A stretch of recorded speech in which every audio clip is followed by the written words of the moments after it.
Bonjour à toutes et tous, bienvenue dans les coulisses du Grand Lyon. Mon invité du jour, Georges Kepenekian, bonjour. Bonjour. Vous êtes l'ancien maire de Lyon, on sait que vous étiez un soutien de la majorité présidentielle. Vous avez compris la décision de dissoudre l'Assemblée nationale? Ah ben, à l'instant T, non. Évidemment, c'est pas compris. Un président de la République travaille toujours à une dissolution. C'est quel qu'il soit, il y a une petite cellule qui travaille.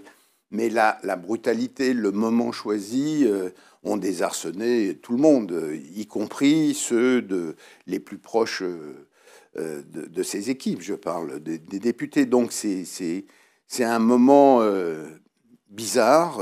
J'emploie ce terme avec des guillemets, mais terrible parce que d'un coup, il a cristallisé, au lieu de rassembler et de permettre une nouvelle étape, il a clivé. C'est-à-dire qu'on est bloc contre bloc. Il n'y a pas 40% de fascistes en herbe en France, il n'y a pas que des antisémites de ci, de là. C'est beaucoup plus compliqué. On efface tout ce qui fait la nuance, tout ce qui fait l'opinion qu'on peut avoir, parce qu'on n'est pas monolithique, pas un Français, on peut être et quelque chose et un peu de l'autre. Et ça, c'est important qu'on puisse le faire. Je suis, moi, tétanisé par ce fonctionnement en deux blocs.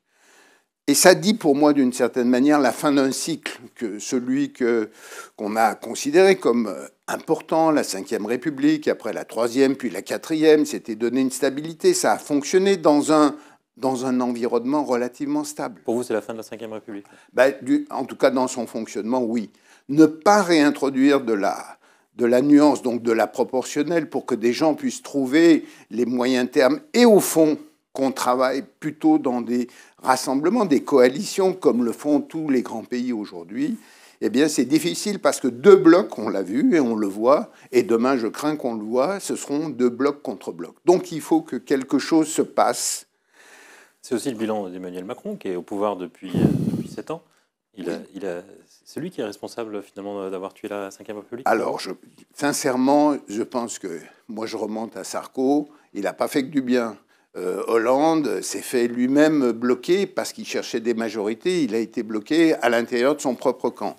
Et Macron a pensé qu'il n'y avait plus besoin de partis, que les partis étaient déjà inutiles. Et il l'était devenu. Enfin, moi, j'ai quitté un parti, c'est pas juste par comme ça fantaisie, c'est que le fonctionnement des partis n'était pas satisfaisant dans cette capacité à proposer et à gouverner. Un parti, c'est un lieu de réflexion pour préparer une manière de gouverner. Je pense. Si les partis sont finis, remettre de la proportionnelle, c'est redonner un rôle immense aux partis politiques, Oui, celles qui choisissent les élus dans ces vous avez situations. raison. Mais la question, c'est de quel parti parlons-nous? C'est la capacité que nous ayons. Je vais prendre un exemple. Aujourd'hui, vous avez des questions essentielles. La démographie, le vieillissement, la transition climatique, le logement des gens, les angoisses, mais le pouvoir d'achat, bien entendu. Mais où est-ce qu'on parle de cet ensemble? Les guerres sont revenues. On n'est plus du tout dans les mêmes configurations. Donc, il faut qu'on restructure un peu nos manières de faire. Et je pense que, vous savez, Montesquieu était un adepte de la modération. Modération qui n'est pas faiblesse, qui n'est pas mollesse, qui est une force, qui est calme, sérénité. Et parce qu'il disait, la modération, c'est ce qui permet de s'ouvrir à l'autre. Aujourd'hui, on est chacun dans une conviction bloquée, et on va donner des arguments, le calcul des économies, mais les gens qui vont voter, mais je suis sûr, en tout cas ceux qui vont voter Front National, ce n'est pas leur sujet. Ils expriment autre chose aujourd'hui.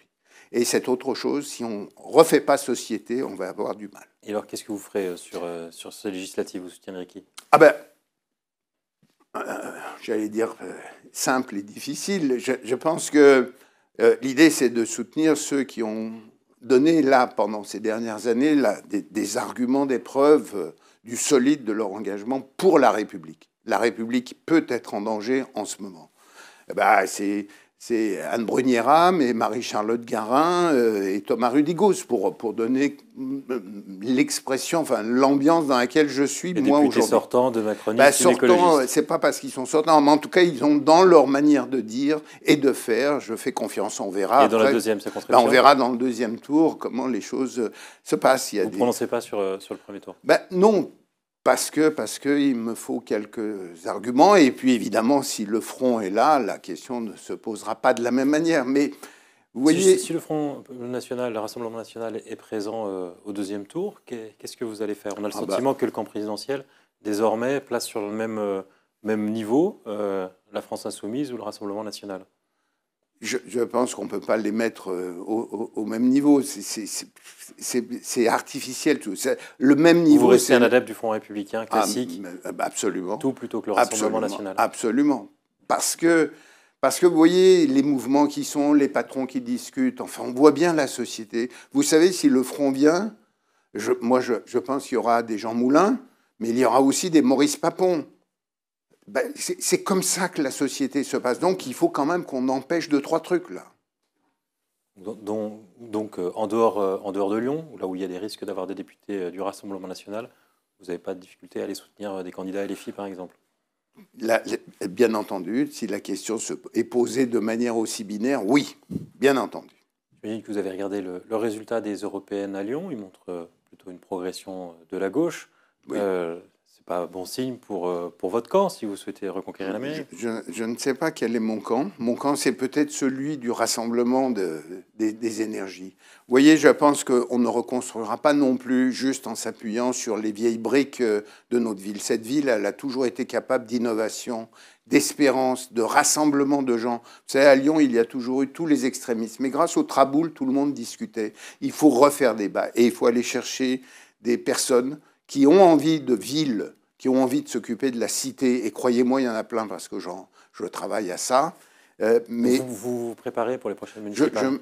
Ça ne veut rien dire se préparer. Je travaille pour que la démocratie et le fonctionnement de la démocratie puissent se faire. C'est pompeux ce que je vous dis, mais c'est retourner vers les gens, écouter les gens, discuter les gens, pas se mettre front contre front et pas avoir des programmes tout faits. Alors je peux vous dire... les partis qui viendront pour dire je vais vous expliquer comment demain ça va fonctionner, dès demain matin, ça va. J'ai vécu 81, mais hélas 83, dans ma chair. Donc, ces promesses, mais allons dans les campagnes. Ceux qui votent dans les radicalités ne croient pas au programme. C'est juste un habillage qu'on fait, c'est une bannière qu'on agite pour se rassembler. Donc il faut retourner dans la vraie vie et s'occuper des questions que j'ai citées tout à l'heure, la santé, la prévention. C'est des questions pour demain. Dans les victimes de la dissolution, il y a la réforme de la loi PLM. On va garder le même mode de scrutin. C'est une bonne ou une mauvaise nouvelle? Mais pour moi, je parle du 50%, le 25% versus le 50%. Vous savez... la prime majoritaire la pour prime, la première liste. J'appelle ça l'ultra-prime. On est passé dans des ultra-majorités. 51 de la majorité à la ville contre 52 élus versus 21 de l'opposition. Mais ça ne vous a pas dérangé quand vous souteniez Gérard Collomb pendant 20 ans? Alors, vous avez raison, mais le fonctionnement, j'allais dire, pluriel des majorités. Je vous rappelle que Collomb avait su rassembler des gens venus d'horizons différents. Et croyez-moi, il y avait du débat. Et quand on a retiré... Il a aussi privé de certains de ses adjoints un peu trop rebelles comme Étienne Tête de leur délégation. Et il passait pour un maire assez autoritaire dans sa majorité. Il ne craignait pas l'autorité. C'est pas le problème. Le problème de l'autorité, vous savez, c'est celle qu'on vous reconnaît et qui vous permet de faire des choses. Ça a déchiré la majorité à l'époque. On n'était pas tous d'accord sur le retrait. Mais on peut prendre retrait de la délégation à Étienne Tête. C'est vrai que c'était le poil à gratter, mais il faisait partie de l'histoire aussi. Donc, je pense qu'il faut aussi qu'on réapprenne, y compris dans les collectivités, un mode de fonctionnement beaucoup plus démocratique où les débats pourraient exister. On ne peut pas être « moi j'ai raison et vous avez tort et moi je détiens une vérité ». Aucune ville, aucun État ne peut se gérer de cette manière. Georges Képénékian, je vous remercie. Merci. Et puis moi, je vous dis à lundi pour une nouvelle émission des Coulisses du Grand Lyon.